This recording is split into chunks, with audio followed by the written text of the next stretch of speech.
नमस्कार, स्वागत है आप सभी का आवाज़ जनता की। मैं सत्येंद्र उपाध्याय। देखिए, बात बड़ी रोचक है।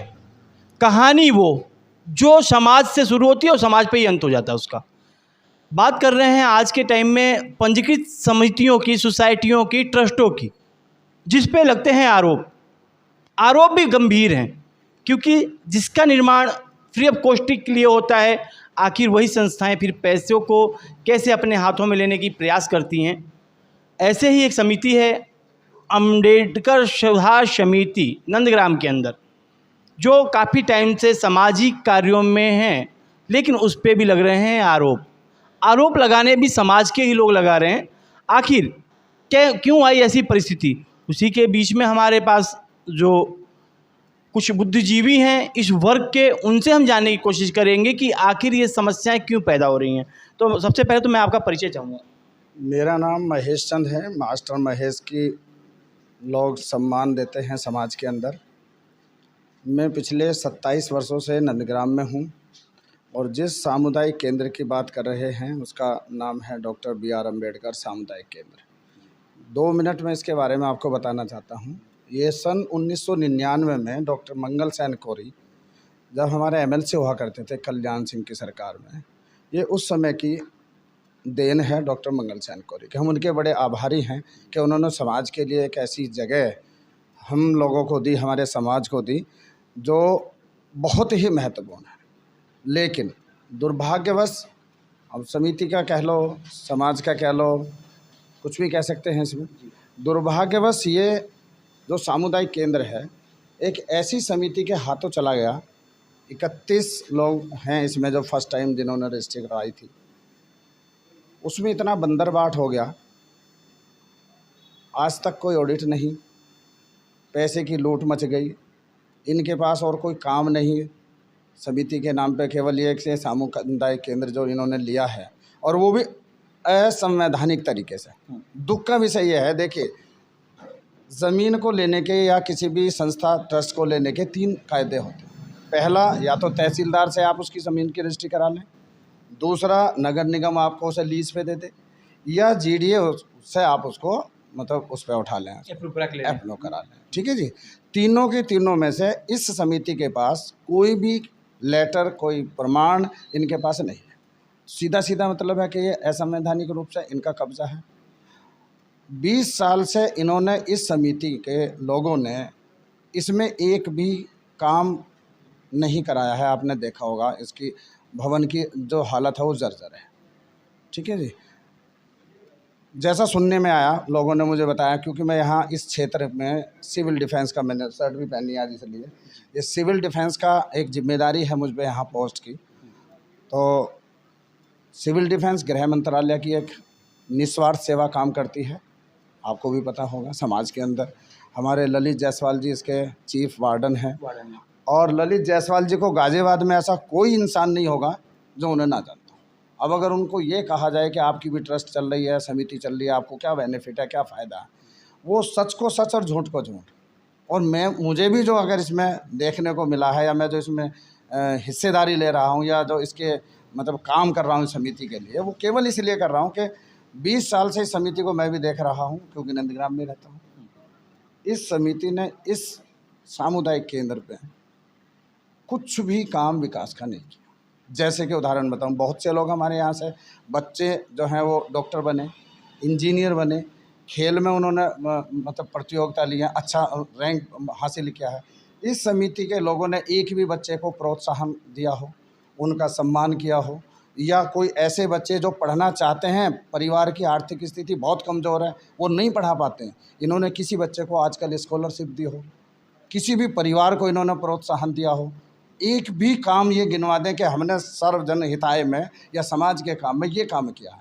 समाज का एक वो बाबा भीमराव अम्बेडकर जी की तस्वीर लगी है, और अम्बेडकर जी को दुनिया मानती है। 14 अप्रैल को बड़ा धूमधाम से मनाया जाता है, याद करते हैं, लेकिन उनके चलाए हुए रास्ते पे आखिर क्यों नहीं चल पा रहे हैं लोग?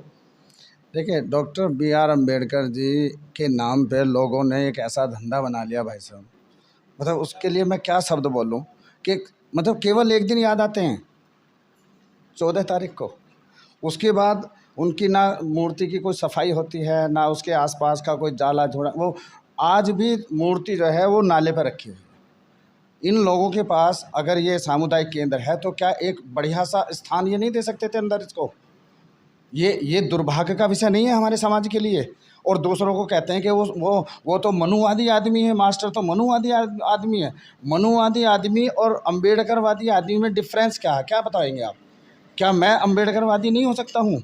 या मैं मुझे लगता है जो अधिकार है, आज हम उस अधिकार की अगर बात करें, मैं भी अगर मैं आज आपसे सवाल कर रहा हूँ तो उन्हीं का दिया हुआ अधिकार है, उसी अधिकार के दायरे में हम भी आते हैं। और ये पूरी मतलब कि भारत की जो संविधान है वो उनके दायरे में, तो हम कैसे कहते हैं कि हम उनसे अलग हैं? ऐसा तो नहीं है, लेकिन फिर भी आरोप लगा रहे हैं आप। आरोप अगर सही नहीं होते मास्टर जी, तो हो सकता है कि इस पर जो पार्टी है दूसरी वो आप पे केस कर दे, जेल भी जाना पड़ सकता है। इसलिए जो भी चीज़ें लगाई जाए बड़ी सोच समझ कर, ऐसा नहीं कि हमने कुछ भी कह दिया और हम पे एविडेंस नहीं है। अभी आप पर्चा कोई लेके दिखा रहे थे हमें, क्या है ये पर्चा? देखिए, एविडेंस की बात सुनिए भाई साहब, मैं इस सामुदायिक केंद्र का जब से बना है ना, जननी जिसे बोलते हैं, आप जाएं सामुदायिक केंद्र पे, मैं बोल रहा हूँ आपसे, आप जाएं वहाँ पे, बाबा साहब की तस्वीर के सामने पत्थर लगे हुए हैं, काले पत्थर 2, उसमें नीचे वाले पत्थर में 10वें नंबर पे आप नाम जाके देखिए, मास्टर महेश का नाम मिलेगा। 22 साल इन लोगों ने वहाँ पे शासन किया, शासन कह सकता हूँ मैं। आज तक उन 10 आदमियों में से इन्होंने किसी को पूछा है कि भाई आप इसके आजीवन सदस्य हैं उस समिति के, जो मंगल सेन कोरी जी के समय में थी। देखिए, मैं आपको यहाँ थोड़ा सा बता देता हूँ। मंगल सेन कोरी जी ने इसको जन्म दिया, समिति को बनाया। उनके कारनामे धीरे धीरे थोड़े थोड़े से गलत होते गए। उनकी समिति को भंग कराने का काम मास्टर जी का है। मैंने पहले भी आपको बताया था कि प्रस्ताव पास किया और समिति को भंग कराया। मैंने, डॉक्टर साहब आप गलत कर रहे हो। उन्होंने माना, एक्सेप्ट करा, बेचारे घर बैठ गए। ये देखिए ये कितने मज़े के आदमी है।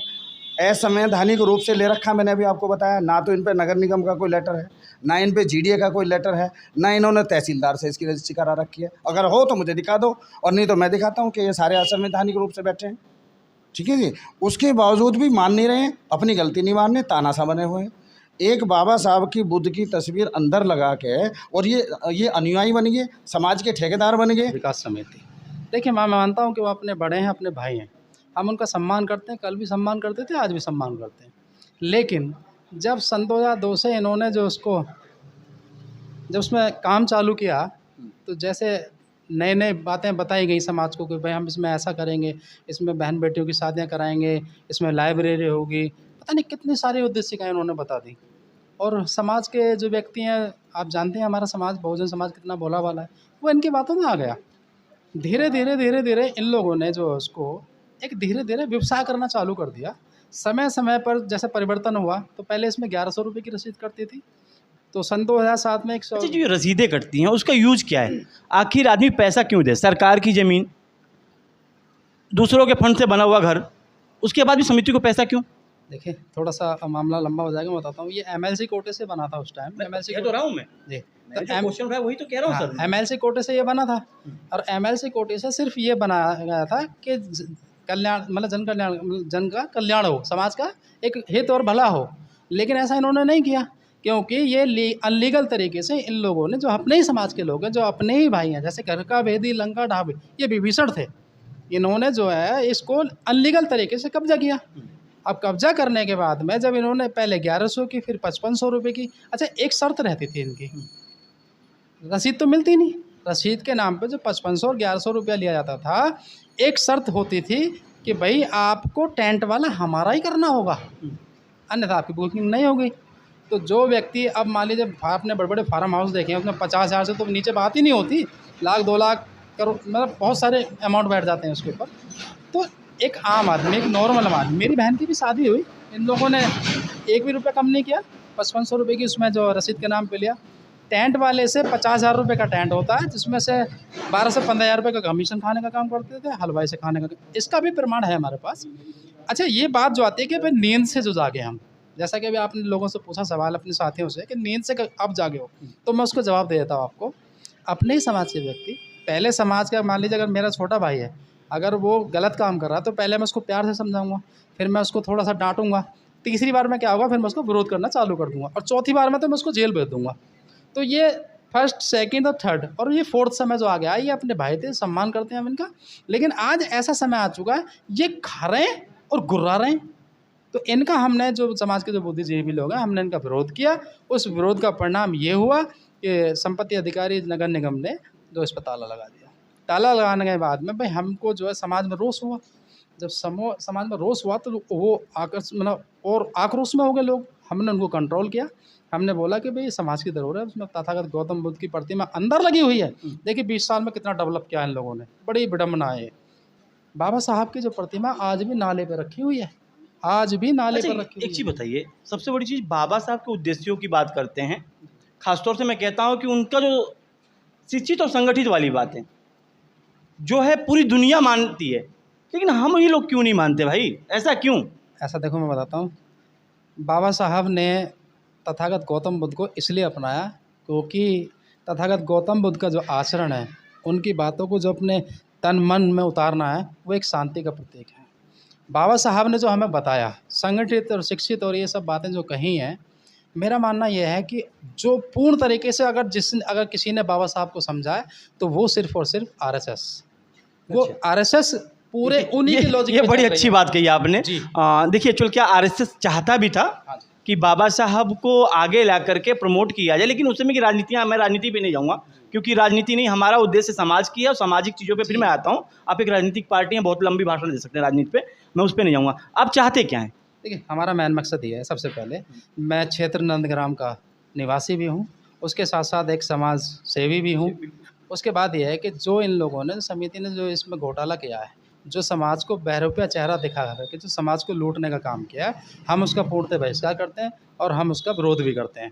लेकिन अब मांग की बात आती है। मांग ये है, नंदग्राम क्षेत्र में सिर्फ 2 समितियाँ हैं, जिसका फर्स्ट नाम है डॉक्टर अम्बेडकर विकास समिति और दूसरा नाम है पंचशील जनहित सेवा समिति। तीसरी समिति यहाँ कोई अन्य आ नहीं सकती। तो 20 साल इन लोगों ने काम किया है। 20 साल में कितना काम किया है वो आपके सामने है और आपके चैनल के माध्यम से ये दिखाया भी जाए कि उन लोगों ने कितना काम किया है। और उनके पास जो धन इकट्ठा हुआ है वो इनकी अपनी अपनी जेबों में 2 लाख, किसी पे 70,000, किसी पे 5 लाख, किसी पे, ये ऐसा इनके पास अच्छा, है। वो भी समाज के ही भाई हैं, आप लोगों के बीच के लोग हैं, आप लोगों के बीच में रहे भी होंगे, तो क्यों उन्हें समझाया नहीं जा सकता या समझते नहीं हैं वो लोग? देखिए मैं आपको ऐसी वीडियो प्रोवाइड कराऊंगा जिन्होंने समाज के लोगों ने खुद खड़ा होकर वीडियो बना करके उनको बुलाया लेकिन नहीं आए। इस स्कूल में मीटिंग हुई थी, यहाँ पर वो हमारा चेहरा देखकर भाग गए, कहते जी तो समाज के लोग ही नहीं। मुझे लग रहा है राजनीति तो नहीं हो रही उसमें, नहीं। कहीं आपको देखा हो कि राजनीतिक पार्टी से हैं, तो चलो भैया ये तो समझेंगे नहीं। ये मुद्दा आपने बहुत अच्छा कहा कि राजनीतिक, मैं आपको बता देता हूँ। उस समिति के अंदर एक प्रवीण कुमार जी हैं जो कि महासचिव हैं या महामंत्री जी हैं, वो भाजपा पार्टी में है। तो ऐसा तो हम भी कह सकते हैं कि वो भाजपा के लोगों में, भाजपा के लोगों का कब्जा है। अगर आज मैं जिला अध्यक्ष हूँ भीम आर्मी का, तो भीम आर्मी एक सामाजिक संगठन है, पहले तो मैं वो बता दूँ। लेकिन देखिए मैं एज ए जिला अध्यक्ष बैठा हूँ, मेरे गले में सम्मान तो नहीं है, मैंने सम्मान अलग रख दिया। लेकिन उससे पहले मैं अपना क्षेत्र का एक निवासी हूँ और सामाजिक। हाँ, सामाजिक हूँ। यहाँ समाज की बात हो रही है। समाज की बात हो रही है। पंचशील जनहित सेवा समिति का मैं सह सचिव भी हूँ, तो मैं केवल समाज की बात कर रहा हूँ। अगर वो ये कहेंगे भाई ये तो भीम आर्मी का काम है। एक चीज़ अभी देखिए, चल के अध्यक्ष जी भी पंचशील के यहीं पे हैं, आप भी यहीं पे हो, चाहते हो कि हाँ आपको मिल जाए, तो वो लोग भी तो कहेंगे कि भाई हमसे अगर आप ले रहे हो तो हम कैसे मान लें कि आगे चला पाएंगे सही? देखिए पहली बात तो हम इसको लीगल तरीके से लेंगे, हम कोई भी काम अलीगल नहीं करेंगे। जैसा कि माननीय हमारे अध्यक्ष जी बैठे हैं पंचशील जनहित सेवा समिति के, उन्होंने कहा कि हमारी जो उद्देशिका है, मैं आपके चैनल के माध्यम से थोड़ा सा माफ़ी चाहूँगा कि हल्का सा लंबा हो जाएगा। कोई नहीं। मैं उद्देशिका बता देता हूँ और उस पर एक एक पॉइंट को नोट किया जाए और उसको लिखा जाए। मेरा सबसे पहला जो पॉइंट है, समय समय पर जन्मे महापुरुषों की लिखी हुई किताबों की एक लाइब्रेरी हो। उसके बाद इसमें जो बच्चे नहीं पढ़ पाते, जो हम अपने बच्चों को ट्यूशन भेजते हैं 100, 200, 500 दे करके, उसमें फ्री ऑफ कॉस्ट एक भीम आर्मी पाठशाला के लिए कोचिंग की व्यवस्था की जाए। तीसरा ये है कि अपनी बहन बेटियों के लिए आत्मरक्षा ट्रेनिंग, जो कि नेशनल ट्रेनिंग रक्षा, जैसा आप देख रहे हैं आजकल बहन बेटियों पर अत्याचार ज़्यादा हो रहा है, शोषण ज़्यादा हो रहा है, तो हम उन बहन बेटियों के लिए आत्मरक्षा ट्रेनिंग भी दिलवाएंगे। उसके साथ साथ बच्चों के लिए ITI डिप्लोमा, चाहे वो किसी भी प्रकार का है, चाहे वो फ्री इलेक्ट्रिशियन का है, चाहे वो मतलब मैकेनिकल है, वो किसी भी प्रकार का ITI डिप्लोमा, वो भी हम फ्री ऑफ कॉस्ट कराने का काम करेंगे। चौथी उद्देश्य का हमारी ये है, जो बेटियाँ शादी तो कर सकती हैं लेकिन वो कुछ धन कमी के कारण होने के लिए, जैसे मान लीजिए बेड तो आ गया, टीवी नहीं आया, तो वो टीवी दिलाने का जो काम है वो समिति हमारी के, समिति के जो समाज के लोग हैं, समिति के कुछ समाज के लोग, वो मिल करके कुछ उसमें धन का सहयोग करेंगे। अच्छा, मैं एक चीज़ और जानना चाहूँगा। अभी जो आरोप लग रहे हैं, देखो होता है घपला किसका? पैसों का। अगर हम पैसे ना लेकर के समाज के समर्पित कर दें कि जिनका होगा सफाई वो करवा के देंगे, बहुत जगह ऐसी चल रही हैं, तो क्यों नहीं हम ऐसा दे दें कि एक तो बेटी की शादी करे, कर्जा ले, उसके बाद आप लोग को भी दे। फिर इस समाज का क्या फ़ायदा हुआ सर? इस समाज में क्या आप लोगों ने आईना दिया? मुझे लगता है कि जितनी भी समितियां हैं, जितने भी संगठन हैं, अगर ऐसे ही संगठन चल रहे हैं तो उनको बंद कर देना चाहिए सरकार को। बिल्कुल, मैं इस पे एक बात कहना चाहूँगा। देखिए, जहाँ तक सभा की बात आती है, जैसे एक बेटी की शादी जब होती है तो उसके जो परिजन हैं वो बिजी हो जाते हैं। तो इसमें एक ज़्यादा अमाउंट भी नहीं रखा। अगर हमने जो अमाउंट रखा, हम आपको बताते हैं, रियल बताते हैं। अगर ये हमारे समिति के हाथ में आता है, समाज के हाथ में आता है, तो मात्र 1100 रुपये की रसीद काटी जाएगी। और 1100 रुपये की रसीद मेरे हिसाब से ज़्यादा नहीं है एक साफ़ सफाई, क्योंकि वो तो बिजी हो जाएंगे, तो वो साफ़ सफाई कराने का काम भी हम करेंगे। मैं तो ये कह रहा हूँ 1100 लेने के बजाय 1100 देना चाहिए उसको। बिल्कुल देंगे। जैसा कि मैंने बताया, सामूहिक सम्मेलन बहन बेटियों को फ्री ऑफ कॉस्ट किए जाएंगे। जो बेटियां सक्षम नहीं हैं, जो जिनके परिजन सक्षम नहीं है, उनको एक आर्थिक सहयोग भी किया जाएगा। तो यह समाज की तरफ से फ्री होगा। मैं तो खुद कह रहा हूँ इस बात के लिए। इसके साथ साथ मैंने आपको बताया, इसके अंदर हर महीने में 2 बार फ्री ऑफ कॉस्ट दवाइयाँ वितरण की जाएंगी। उसके साथ साथ प्लान लंबा है, खर्चा कैसे होगा? खर्चा का मेंटेन कैसे करोगे सर? मेरे देखो सवाल फिर वही आएगी, बात पैसों की है। अभी जो आरोप है वो भी पैसों का है, आने वाले टाइम पे जो आरोप लगेंगे वो भी पैसों के ही लगेंगे। तो आखिर इन सब चीज़ों को मैनेज करने के लिए किस तरह से मैनेज किया जाए? समाज के बुद्धिजीवी लोगों से मिलें, उनसे लेकर के आएँ, अनुदान मिले, उससे तो चलाया जा सकता है। लेकिन अगर ये सोचा जाए कि समाज का जेब काट करके और समाज का भला हो जाए, तो हो ही नहीं सकता। भला तो उनका हुआ जिन्होंने पैसे रख लिए। देखिए, मैं अभी, आपने बहुत अच्छा सवाल किया इस पर। सवाल तो मेरे खैर क्या है, ये सामाजिक सवाल है सर। नहीं, बिल्कुल समाज का सवाल है। मैं इस पर कहना चाहूँगा। देखिए, अभी मैंने 15 अगस्त पे 2 भीम आर्मी पाठशालाओं का उद्घाटन किया है। उन भीम आर्मी पाठशालाओं में झुग्गी झोंपड़ी में रहने वाले बच्चे फ्री ऑफ कॉस्ट हम पढ़ाने का काम कर रहे हैं। अगर जो हमारे समाज के लोग, समाज के नहीं, मैं सर्व समाज को बोलता हूँ, मैं किसी समाज का विरोधी नहीं हूँ, सर्व समाज को बोलता हूँ, जो लोग सक्षम हैं, अगर मैं जा कर के उनको ये बताऊँ कि भाई मैं 50-60 बच्चों के लिए फ्री ऑफ कॉस्ट, जो कबाड़ा बीनते थे, उन बच्चों को पढ़ाने का काम कर रहा हूँ, तो शायद क्या आप अपनी जेब से पेंसिल भी नहीं बांट सकते? बिल्कुल बांटेंगे ना। तो ये धन हम नहीं लेंगे, वो स्वयं आकर के, ऐसे बहुत सारी महान मूर्तियाँ हैं जो आकर के, मैं कहता हूँ, बहुत भला कर सकते हैं। बहुत, उसको सोचने पर चलिए, मैं बहुत लंबा नहीं खींचूंगा, बहुत लंबा हो गया। मैं केवल ये जानना चाहूँगा कि आपकी मांग क्या है? हाँ, हमारी मांग ये है, जो नगर निगम गाजियाबाद है, मेयर साहिबा ने जैसा कि इनको बताया, भूमाफिया 20 करोड़ की संपत्ति कब्जा में करा। वाकई में ये सच्चाई है कि ये भूमाफिया है, और भले ही हमारे समाज के लोग हैं, लेकिन सच को सच कहना, हम बुद्ध के अनुयायी हैं, इसलिए हम सच को सच कहेंगे। भूमाफिया है, 20 करोड़ की संपत्ति कब्जा मुक्त कराई, लेकिन जो हमारे आस्था का केंद्र है, वो हमारा आस्था का केंद्र है, इसलिए हम उसको जाने भी नहीं देंगे। ये भी हमारी लड़ाई है। लेकिन हम चाहते हैं कि सही निर्माण किया जाए, सही हाथों में सौंपा जाए। पहले वो उसका निरीक्षण कराएं कि भाई उसकी जांच पड़ताल करें, कौन सी समिति या कौन लोग उसको कितने समय से अच्छा कार्य कर रहे हैं, कौन बुरा कर रहे हैं, इसकी जांच करा लें, उसी को देते हैं जो अच्छा है। ऑडिट नहीं हुआ? ऑडिट नहीं हुआ अभी। डॉक्टर साहब, आप समझदार हैं, शिक्षित हैं, और शिक्षित लोगों का काम जो है समाज को जगाने का होता है। तो मुझे लगता है कि जो अभी 5500 का आरोप लग रहा है, या समितियों के अंदर और भी सारे घपले लग रहे हैं कि अपने लोगों को एडजस्टमेंट करने का जो है, समितियां जब रजिस्टर्ड होती हैं तो उसमें एक चीज़ बहुत साफ साफ लिखा होता है, अपने परिवार के लोग होने नहीं चाहिए, बाहरी लोग होने चाहिए। तो ऐसे में जो 31 लोगों की अभी सूची आप हमें दिखवा रहे थे, उसमें ऐसा तो नहीं परिवारवाद भी चल रहा हो? उसमें रिश्तेदार के रिश्तेदार भी हैं, जैसे बिल्कुल आपने सही बिल्कुल पूछा है, बिल्कुल ये बड़ी ताज़ा करने वाली बात होती है। उसमें इनके रिलेटिव के रिलेटिव हैं, और ये फर्जी एफिडेविट लगा करके उसको रिन्यू भी करा लेते हैं अपनी समिति को। ये बड़े दुख की बात है। दूसरा, मैं एक चीज़ और कहना चाह रहा था, यहाँ इतना मोटा इन्होंने व्यवसाय बना दिया है इस सामुदायिक केंद्र को कि इसमें 10,000 रुपये टेंट वाले से, 5,000 रुपये हलवाई से, और जो फूल डेकोरेट का काम जो करते हैं, फूल सजाने का काम करते हैं, उनसे भी ये 1,000 रुपये लेने का काम करते हैं। और बाय द वे मैं बोलने लगूँ कि ये मेरे रिलेटिव का दूसरा कोई टेंट है, मैं उसको लगाऊंगा, तो कि यहाँ फिर एक काम करो, बुकिंग कहीं और कराना। सिस्टम इनके बड़ा अजीब सा बना हुआ कमीशन वाला, कि किसी और से यदि आप बुकिंग कराएंगे या वो लगाएंगे तो बुकिंग भी किसी और ही उसमें कर लेना, आप प्रोग्राम हमारे यहाँ नहीं कर सकते आप। इस तरह की कितनी सारी शिकायतें हमारे पास हैं जो कि बार बार हम इग्नोर कर रहे थे, मगर आज मजबूरी हमारी हो गई है। इन अंधी कमाई के कारण निगम तक कई सारी RTI लग चुकी हैं, कई सारी कंप्लेंट्स हैं। क्षेत्र की है, बाहर के क्षेत्र की हैं। बड़ी दुविधा हो गई है, इतना जीना मुश्किल हो गया। आए दूसरे दिन कोई ना कोई कंप्लेंट आती है। अब मजबूरी में उठ करके मेयर जी से मिलने का काम किया है। अच्छा, आप लोगों का मेन उद्देश्य क्या है? आप लोग चाहते क्या हैं? देखिए, एक्चुअल का आरोप तो एक अलग चीज़ हो गया। जी हाँ। आप लोग क्या चाहते हैं? नहीं, चाहना क्या है, जो कम्युनिटी सेंटर हमारे क्षेत्र में ये मिला है, ये सौगात है गवर्नमेंट की। तो इस गवर्नमेंट की सौगात गरीब लोगों को इसकी मदद मिलनी चाहिए, इसको फ़ायदे मिलने चाहिए। गरीब लोगों की शादियाँ, उनकी बेटियों की शादियाँ होनी चाहिए कम दर में।